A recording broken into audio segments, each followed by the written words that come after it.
देखो, मैं कहता हूँ ना कि प्रकृति को समझना बहुत ज़रूरी है, मन को समझना, मन के नियम, मन का मैकेनिज़्म क्या है समझना ज़रूरी है।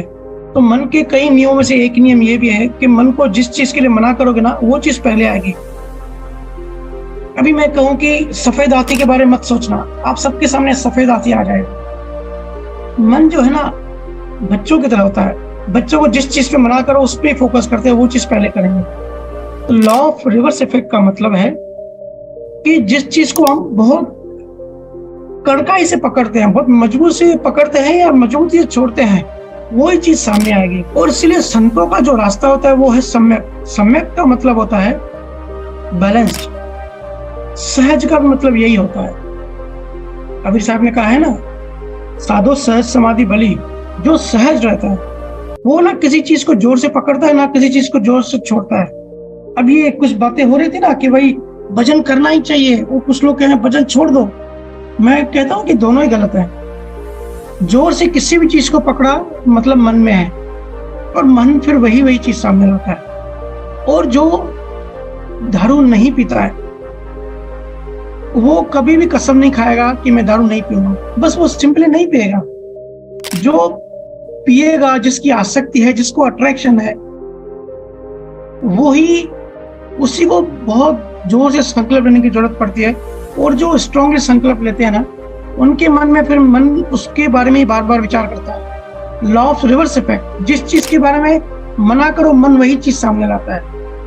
और जिसको जिस चीज की कमी होती है, जैसे लास्ट वीक ग्रुप में भी सवाल आया था कि मोस्टली राजा महाराजा ही ज्ञानी क्यों बने, क्योंकि जिस चीज की कमी होती है ना, मन उसी के लिए उसी चीज को अट्रैक्ट करता है, वही चीज आकर्षित लगती है। देखो, गरीबों को पैसा आकर्षित क्यों करता है? क्योंकि मन को पता है कि पैसा नहीं है, तो मन पैसे के पीछे दौड़ना है।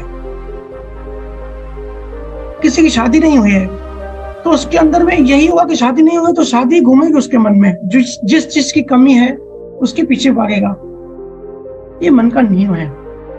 आकर्षण विकर्षण का भी नियम है, लॉ ऑफ रिवर्स इफेक्ट का भी नियम है। इसलिए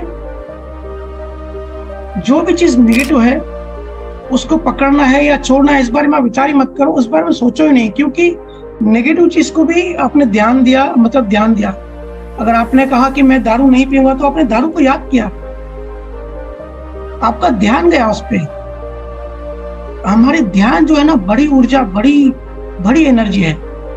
हम जिस चीज पे ध्यान देते हैं उस चीज को ऊर्जा मिल जाती है। तो बोले संकल्प लिया, लेकिन ध्यान तो दारू में दिया ना, तो आपने उसको अपने मन में ला लिया।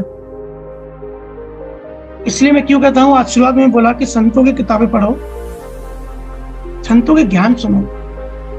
क्योंकि नेगेटिव चीजों से दूर नहीं भागना है, नेगेटिव चीजों के बारे में एनालिसिस नहीं करना है, पॉजिटिव चीजों को पकड़ना है।